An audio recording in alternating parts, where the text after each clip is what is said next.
बिस्मिल्लाहिर्रहमानिर्रहीम। Cell calculate या stock calculate किस तरह से करेंगे। रिपोर्ट बनानी है, इसके अंदर मल्टीपल कस्टमर की और लार्ज डेटाबेस है हमारा। उसके अंदर से किस कस्टमर का मंथली बेस बनानी है हमें, या ईयरली, या फिर डिफरेंट डेज के हिसाब से हमें कैलकुलेशन करनी है। क्या सप्लाई की गई है, कितना टोटल किस डिस्ट्रीब्यूटर का या किस कस्टमर का या किस सप्लायर का हो रहा है हमारे पास।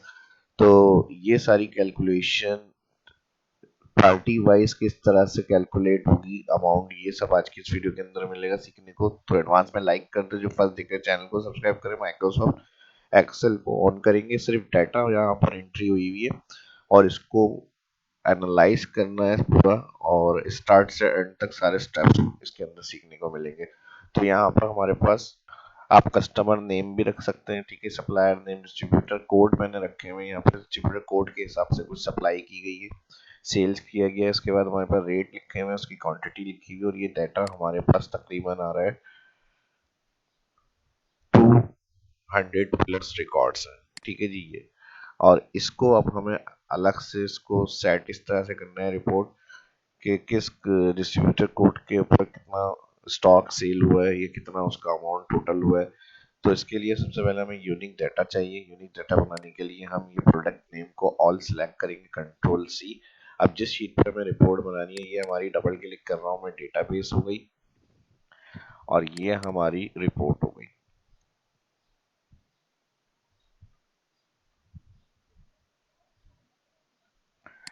ठीक है जी, तो यहाँ से मैंने इस कॉलम को कंट्रोल सी किया हुआ है कॉपी, और अपनी सेल्स रिपोर्ट वाली शीट पे फर्स्ट सेल में आके control we paste. Duplicate remove के लिए रोटर मेन्यू में डुप्लीकेट रिमूव ऑप्शन में जाएंगे, चेक लगा हुआ है।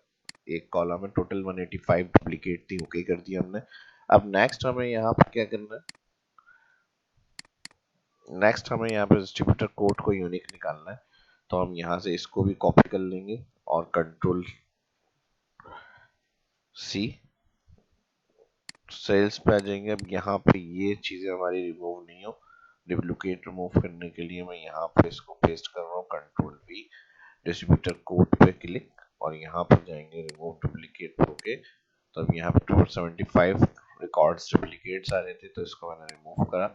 और अब इसको मैं यहाँ से सिलेक्ट कर रहा हूँ, कंट्रोल सी, और यहाँ पर हमें इसको हॉरिजॉन्टल में पेस्ट करना है, क्योंकि कॉलम में ये डाटा हमें हॉरिजॉन्टल में पेस्ट करना है। तो हम मेन्यू में पेस्ट ऑप्शन में जाएंगे, यहाँ पर दिया हुआ पेस्ट स्पेशल ट्रांसपोज, ओके। तो ये हॉरिजॉन्टल में आ जाएगा, लेकिन ये डिस्ट्रीब्यूटर हेडिंग ऊपर रखनी है, हमें इंसर्ट कर लेते हैं इसको, और यहाँ से मैं डिस्ट्रीब्यूटर कोड को ऊपर ले जाता हूँ। बाकी इस डाटा को मैं कंट्रोल माइनस, यहाँ पे शिफ्ट सेल लेफ्ट की तरफ आ जाए, ये इस तरह से आ गया। फॉर्मूला अप्लाई यहाँ पर करना है हमें, ठीक है जी, क्योंकि यहाँ हर प्रोडक्ट नेम के साथ जो डिस्ट्रीब्यूटर के ऊपर हमारा टोटल हो रहा है वो हमें कैलकुलेट करके रिपोर्ट बतानी है अमाउंट की। तो क्वांटिटी का टोटल भी कर सकते हैं, टोटल हर प्रोडक्ट का अमाउंट का टोटल भी कर सकते हैं, वो आपकी मर्जी है, जिस तरह से आपको कहा जाएगा उस तरह से आपको कैलकुलेशन करनी है। अब इस तरह डिस्ट्रीब्यूटर कोड पेज हमें प्रोडक्ट्स के हिसाब से टोटल चाहिए, तो मैंने पहले जिस तरह से सेट कर लिया, डिस्ट्रीब्यूटर कोड रिमूव कर लिया, डुप्लीकेट और प्रोडक्ट्स। अब फॉर्मूला हम लगा रहे हैं अपनी सेल्स रिपोर्ट वाली शीट पर, और फर्स्ट सेल में जो फर्स्ट प्रोडक्ट आ रही है हमारी, ठीक है, मैंने एग्जांपल में ये नाम लिखे हैं, आपका जो भी डाटा होगा उसके ऊपर आप अप्लाई करेंगे इसको। और इसके लिए हम कोड पेज सारे टोटल चाहिए नेम के हिसाब से, तो इसमें हम सम इफ्स का फंक्शन यूज करेंगे। सम रेंज हमारी हो जाएगी फर्स्ट डेटाबेस शीट क्लिक, और यहाँ पर हमें अमाउंट का कॉलम चाहिए। तो यहाँ पर जो हमारा अमाउंट का कॉलम आ रहा है, यहाँ से हेडिंग के पास से सिलेक्ट करेंगे तो इंटायर जो है पूरी कॉलम रेंज सिलेक्ट हो जाएगी, F4 कॉमा, उसके बाद क्राइटेरिया 1। अच्छा, इंटायर रेंज सिलेक्ट करने से अब बाद में भी डेटा एंट्री होगी तो वहां पर ऐड हो जाएगा रिकॉर्ड, इसलिए हम हेडिंग के पास से ऑल इंटायर सिलेक्ट कर रहे हैं। नेक्स्ट हमारे पास क्राइटेरिया रेंज 1 जो है वो प्रोडक्ट्स को देखना है, तो प्रोडक्ट्स के जो हेडिंग से यहाँ से इसको भी मैं सिलेक्ट कर रहा हूँ, इंटायर रेंज को, ठीक है जी। यहाँ नाम हेडिंग के पास से नाम को सिलेक्ट कर रहा हूँ,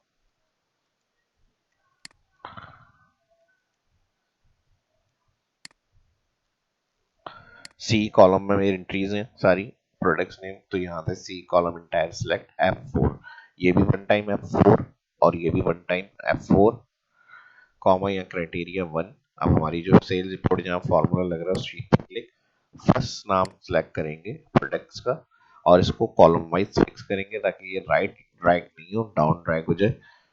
3 दफा F4 कॉमा क्राइटेरिया रेंज 2 अब हमें डिस्ट्रीब्यूटर कोड को बेस करते हुए टोटल करना है, तो हम यहाँ पे क्राइटेरिया रेंज 2 में दोबारा जाएंगे अपनी डेटाबेस वाली शीट पे और यहाँ पे ऑल एंटायर डिस्ट्रीब्यूटर कोड का जो रिकॉर्ड आ रहा है इसको सिलेक्ट करेंगे। ठीक है जी, हेडिंग के पास से वन टाइम F4। नेक्स्ट उसके बाद क्राइटेरिया रेंज 2, तो इस डिस्ट्रीब्यूटर कोड के हिसाब से क्योंकि मल्टीपल डिस्ट्रीब्यूटर कोड है इनका टोटल करना है सिंगल कोड से, तो ये डिस्ट्रीब्यूटर के ये यूनिक हमने करे थे नाम, उसका फर्स्ट क्लिक करेंगे सेल और रो वाइज एब्सोल्यूट, क्योंकि ये डाउन फिल नहीं हो, फिक्स ड्रैग नहीं हो, राइट ड्रैग हो जाए, तो इसको रो वाइज फिक्स करेंगे 2 दफा F4। ये पूरा कंप्लीट फार्मूला यूज होगा सम इफ के अंदर। ठीक है जी, स्टेप्स फिर से आप देख लें, यहाँ पे सम रेंज में हम अपनी सेल्स डेटाबेस वाली शीट पे गए थे, ऑल एंटायर अमाउंट का कॉलम है वो हमने सेलेक्ट करा था। अच्छा अभी अगर हम इंटर करेंगे तो अमाउंट नहीं आएगा क्योंकि हमने वहां पर मल्टीप्लाई कॉलम के अंदर नहीं किया है। तो पहले मैं दोबारा से आपको समझा रहा हूँ, ये हमने अमाउंट का कॉलम चाहिए, अमाउंट तो हमने अमाउंट सेलेक्ट करा। अगर आपको क्वांटिटी चाहिए तो आप डेटाबेस में जाके क्वांटिटी कॉलम सेलेक्ट कर सकते हैं। फिर उसके बाद नेक्स्ट हमने प्रोडक्ट नेम के हिसाब से चाहिए रिकॉर्ड, तो जो डेटाबेस के अंदर प्रोडक्ट नेम कॉलम था एंटायर हेडिंग से वो सिलेक्ट करके इसको भी F4 किया वन टाइम F4 इसको भी कर दिया। फिर कॉमा के बाद अपनी शीट पर आकर ये नाम फर्स्ट सेल सिलेक्ट करा और कॉलम वाइज एब्सोल्यूट कर दिया। फिर उसके बाद क्राइटेरिया रेंज 2 में दोबारा डेटा वाली शीट में जाकर हमने ऑल प्रोडक्ट्स के कोड डिस्ट्रीब्यूटर कोड सिलेक्ट करे कॉलम वन टाइम F4 के बाद यहाँ पे इस कोड के हिसाब से डेटा टोटल करना है, तो ये सिंगल सेल जो था कोड डिस्ट्रीब्यूटर कोड का वो सेल सिलेक्ट करके 2 दफा F4 कंप्लीट के बाद ब्रैकेट क्लोज। अब ये 0 आ रहा है, यहाँ पर डबल क्लिक कर लेता हूँ मैं ताकि डाउन तक हमारे पास फिल हो जाए। रेंज को हम कम कर लेते हैं यहाँ से और फिर इसको फॉर्मूले को राइट तक हम फिल कर लेंगे। ठीक है, सेंटर कर लेते हैं लाइन और जहां तक डिस्ट्रीब्यूटर्स के कोड आ रहे हैं वहां तक इसको राइट फिल करेंगे। देखिए कितना लार्ज डाटा होगा, वहां तक ये फॉर्मूला इजीली आपका ट्रैक हो जाएगा और यहाँ पे आपको जीरो शो नहीं हो सेल में। जब भी रिपोर्ट बनेगी तो कोमा स्टाइल क्लिक करके रखें ताकि जो भी जीरो वैल्यू होती है इस तरह से प्रिंट आउट के अंदर शो नहीं होती आपकी। जीरो कॉमा करने से जहाँ जीरो होगी वो माइनस वैल्यू हो जाएगी। अब यहाँ पर जो आंसर अभी नहीं आ रहा है वो हमारा मल्टीप्लाई का अमाउंट नहीं आया है, इसलिए यहाँ पर जीरो रिटर्न हो रहा है। तो इसको हम इक्वल करेंगे, सिंपल रेट मल्टीप्लाई करेंगे क्वांटिटी एंटर और ड्रैग। अभी जितना डेटा होगा डबल क्लिक ऑटो एंड तक ड्रैग हो गया, यहाँ पर हमारे पास सबका टोटल आ गया।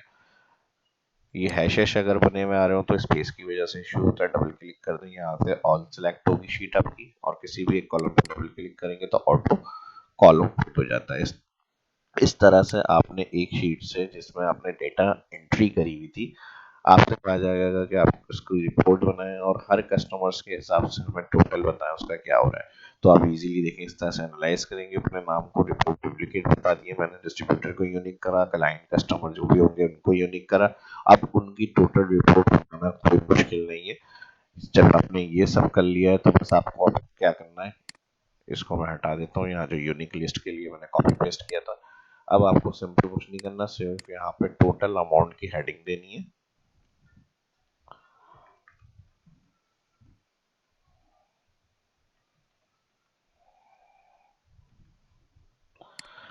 ठीक है जी, टोटल अमाउंट की हेडिंग देनी है, कलर करना है, कलर कर लें यहाँ से, हेडिंग्स को थोड़ा सा बड़ा कर लें यहाँ से और यहाँ पर सम फार्मूला लगा दें इजीली और यहाँ से आप हर कस्टमर का टोटल बता सकते हैं। सम लगाएंगे ऑल एंटायर डिस्ट्रीब्यूटर कोड के अंदर जो प्रोडक्ट्स गई हैं उनका अमाउंट हमने निकाल लिया।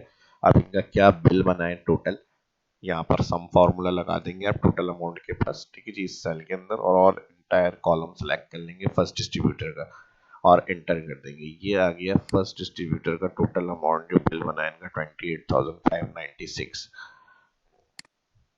ठीक है जी, इसको अगर बड़ा करना है, बोल्ड करना है, यहाँ से फॉन्ट्स को बड़ा करना है, बड़ा कर लें आप। अब इसके लिए हम क्या करेंगे, राइट जहां तक हमें टोटल चाहिए जितने डिस्ट्रीब्यूटर का हमारे पास रिकॉर्ड्स मौजूद है उनका सबका टोटल बिल हम इजीली कैलकुलेट कर सकते हैं। हैशेस आ रहे हैं वही मैंने बताया था, डबल क्लिक ऑल सिलेक्ट, तो ये इस तरह से ऑटो फिट हो जाएगा आपको।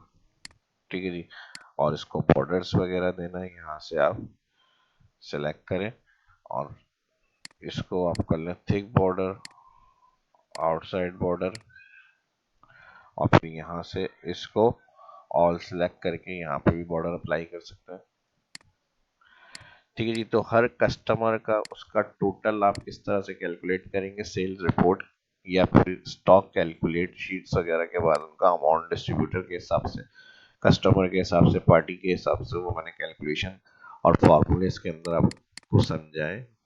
और यहाँ पे इस हेडिंग्स को भी बड़ा कर लेते हैं। ठीक है, हेडिंग्स को मर्ज कर लेंगे यहाँ पे डिस्ट्रीब्यूटर कोड, और ये आपका सब कंपनी का आप टोटल अकाउंट्स वगैरह सेल्स वगैरह की रिपोर्ट्स इजीली बता सकते हैं कस्टमर्स की, डिस्ट्रीब्यूटर की, कि इनके ऊपर हमारा कितना टोटल हुआ है, इनके ऊपर कितना टोटल हुआ है, ये सारी आप कैलकुलेशन कर सकते हैं। अब यहाँ तक ये फॉर्मेट कंप्लीट हो जाता है। क्यूरी अब ये माइंड में आती है, क्योंकि यहाँ तक तो हम कर लेंगे कैलकुलेशन कस्टमर्स की, सेल्स की, स्टॉक्स की, क्वांटिटी बेस, ये जो मैंने एग्जांपल आपको बताई, तो लाइक आपको लाजमी करना है। ठीक है जी, इस तरह से ज़्यादा जो चीज़ें मैं आपके साथ कवर कर रहा होता हूँ, तो आपका रिस्पॉन्स भी यही होना चाहिए कि आप ज़्यादा से ज़्यादा वीडियो को लाइक्स किया करें और शेयर भी कर दिया करें सोशल मीडिया पे, ग्रुप्स में। ठीक है जी, जो जो ऑप्शंस होते हैं उसके, तो इसमें फिर ज़्यादा से ज़्यादा चीज़ें और मज़ीद भी ऐड कर सकता हूँ, क्योंकि क्यूरीज बहुत ज़्यादा होती हैं, तो जितनी शॉर्टली मैं बता सकता हूँ वो चीज़ें मैं कवर कर लेता हूँ। उसके अलावा भी कुछ अगर होता है तो आप वीडियो के डिस्क्रिप्शन में कमेंट वगैरह करके पूछ सकते हैं।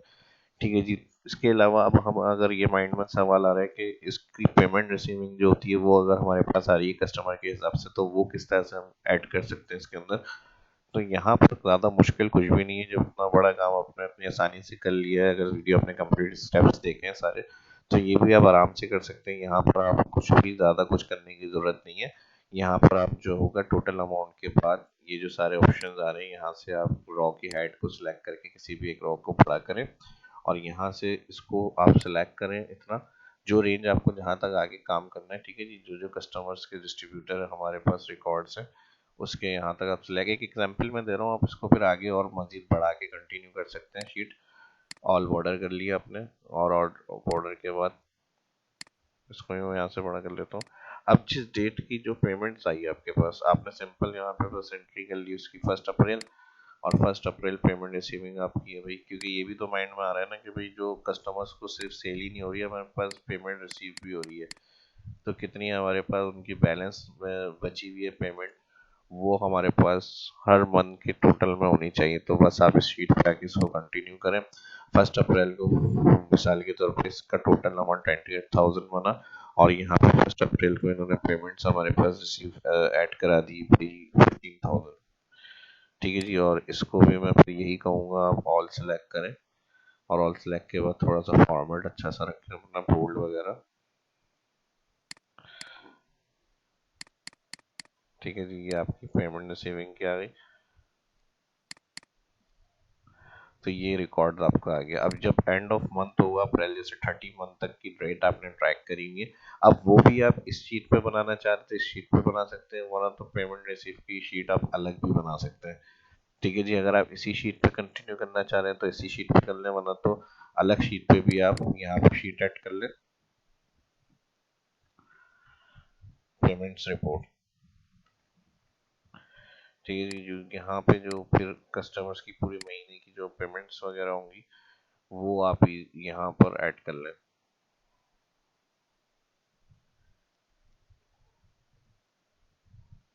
ठीक है जी, इसको मैं यहाँ से कट कर रहा हूँ, Ctrl+X, और पेमेंट रिसीव में जाएंगे, यहाँ पे हम कर देंगे Ctrl+V। ठीक है जी, यहाँ से इसको हम करेंगे टोटल, और यहाँ पे इसको इंसर्ट कर लेंगे यहाँ पर।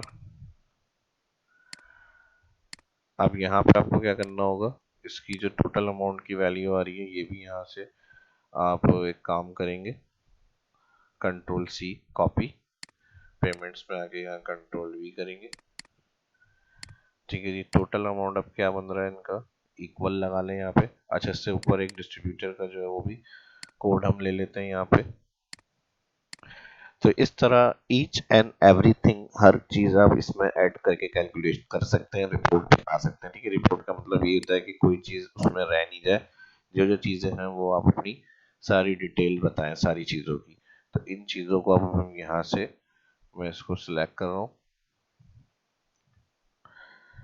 ठीक है जी, और यहाँ से इसको शिफ्ट दबाएंगे फर्स्ट सेल से, कंट्रोल शिफ्ट राइट, और फिर यहाँ से इसको मैं कर रहा हूँ control C, copy, payment sheet में गए, पेमेंट शीट में जाके यहाँ पे मैंने कर दिया कंट्रोल वी।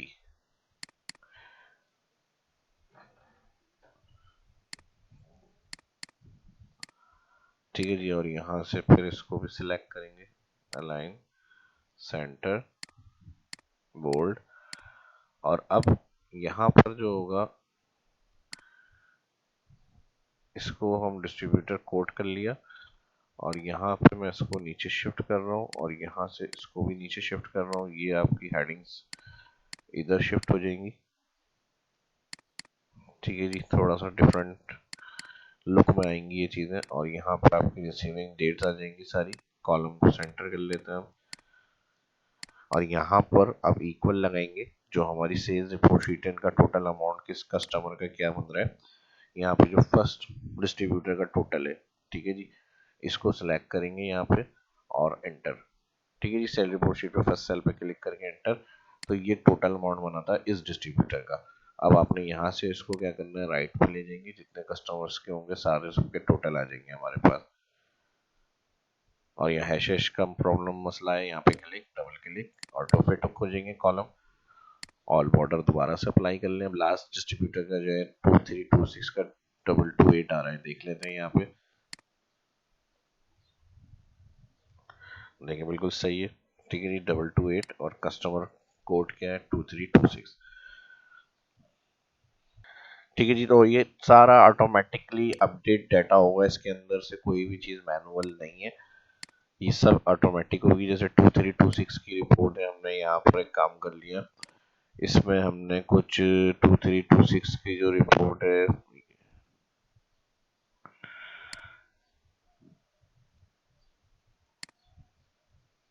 उसके अंदर जो है मैं थोड़ी सी चेंजेस कर रहा हूँ, ताकि हमारे पास टोटल के अंदर अमाउंट चेंज हो रहा है यानी ये हम चेक करेंगे। ठीक है जी, तो 2326 कहाँ है हमारा, हम चेक कर लेते हैं यहाँ से, फाइंड 2326, ये आ गया हमारा 2326। ठीक है जी, और यहाँ पे 28 है इनकी, ये एंट्री आ रही है हमारे पास। अब मैं इसी कोड को यहाँ पे कंट्रोल डी कर रहा हूँ, कुछ इसी के अंदर मैंने और प्रोडक्ट्स बढ़ा दिए। 286936 ये टोटल हो गया हमारा, ये चेक कर लेता हूँ। तो यहाँ पर हम जाएंगे पेमेंट रिपोर्ट्स में, और ये देखें यहाँ पे 2326 की जगह जो 2228 था टोटल हमारा चेंज हो गया लास्ट वाला। फिर रिपोर्ट में भी इसकी ऑटो चेंजेस हो जाएगी। देखें यहाँ पर हैश आ रहा है, डबल क्लिक, और देखें इसकी अमाउंट भी बढ़ गई। तो ये सारा कनेक्शन रहेगा एक दूसरे से, जो डेटा ऐड करते रहेंगे वो इसमें अमाउंट आपका ऐड होता रहेगा। इसको मैं यहाँ से क्लियर कर लेता हूँ बॉर्डर उसको। ठीक है जी, ये हो गया, इतना आपने समझ लिया। अब उसके बाद नेक्स्ट हमें इसके अंदर क्या करना है, अब इसके अंदर ज़्यादा कुछ नहीं है, जो पेमेंट्स आपको रिसीव हो रही हैं। अब जैसे मिसाल के तौर पर 30 अप्रैल तक का रिकॉर्ड है, या जिस जिस तारीख को पेमेंट रिसीव होती है वो डेट्स आप एंटर कर लें। कस्टमर की 10 तारीख को हमारे पास अलाउ होती है पेमेंट, 15 को होती है। तो इस तरह आपकी जो पेमेंट डेट हो सकती है कस्टमर से रिसीविंग की, वो आपने एंटर कर ली यहाँ पे, 25 तारीख की हो सकती है, ताकि नेक्स्ट मंथ में फिर वो पेमेंट सेट हो जाए। ठीक है जी, इसी तरह 30 अप्रैल को हो सकती है। अब ये इनका एंड ऑफ मंथ,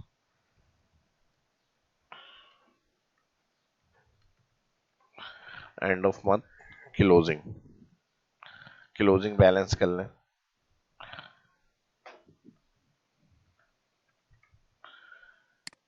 ठीक है जी, ये हो गया। और इसके बाद अब यहाँ पर आपको क्या करना होगा, ये जैसे पेमेंट रिसीव हो गई हैं सारी इस डेट को, इस डेट को, जिस कस्टमर्स की, तो आपको यहाँ पर आना है और यहाँ पर आकर सम लगाएंगे। सम लगाने के बाद इसको सिलेक्ट करेंगे ऑल, और इसको माइनस कर देंगे इसके साथ।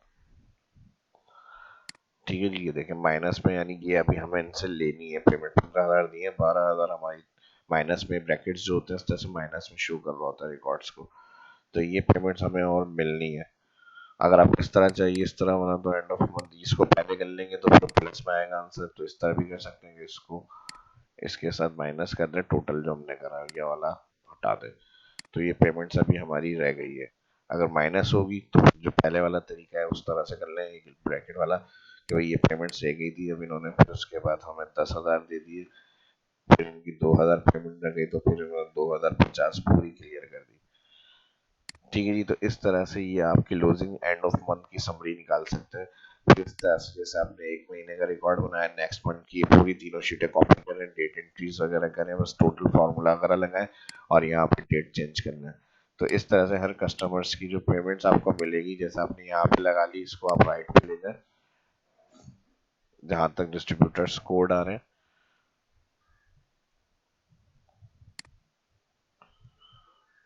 ठीक है जी, तो ये पेमेंट्स रिपोर्ट्स आपके सामने आ जाएंगी सारी। अभी कोई पेमेंट रिसीव नहीं हुई है तो ये सारे माइनस में आ रहे हैं। जैसी कोई पेमेंट जिस डेट को जिस डिस्ट्रीब्यूटर की रिसीव होगी वो आप बता सकते हैं कि भाई इतनी पेमेंट्स आ गई है, जिन्होंने पूरी फिल कर दी उनका बैलेंस जीरो हो गया यहाँ पर। ठीक है जी, तो ये था फॉर्मेट। और मजीद और चीज़ें भी इसमें हो सकती हैं, जो जो चीज़ें कवर हो सकती थी बेसिक्स और फाइंस वाले से हिसाब से, तो मैंने सारे आपको ऑप्शंस बता दिए इसके अंदर। वीडियो को कहने की ज़रूरत तो नहीं, वीडियो अच्छी लाजमी लगनी चाहिए, इतने हेल्पफुल सारी चीज़ें मैंने शेयर करी हैं आपके साथ, ऑप्शंस और सारे फॉर्मेट्स वगैरह की जो ऑप्शंस होते हैं। इसके अलावा डेटा ऑप्शन कंट्रोल और फार्मूले, तो लाजमी वीडियो के लाइक्स भी इसी हिसाब से आने चाहिए और दोस्तों के साथ सोशल मीडिया पे शेयर भी करें। अपना ख्याल रखें, दुआओं में याद रखें। मिलते हैं नेक्स्ट वीडियो में। कोई देखना सीखना चाहते हैं, कोई सजेशन की हो रही तो उसके लिए वीडियो की डिस्क्रिप्शन में कमेंट में लाजमी बताया करें, ताकि नेक्स्ट टॉपिक उससे रिलेटेड फिर अपलोड हो या उसको देखते हुए फिर काम किया जाए। तो अपना ख्याल रखें, दुआ में याद रखें। मिलते हैं नेक्स्ट वीडियो में। अल्लाह हाफिज।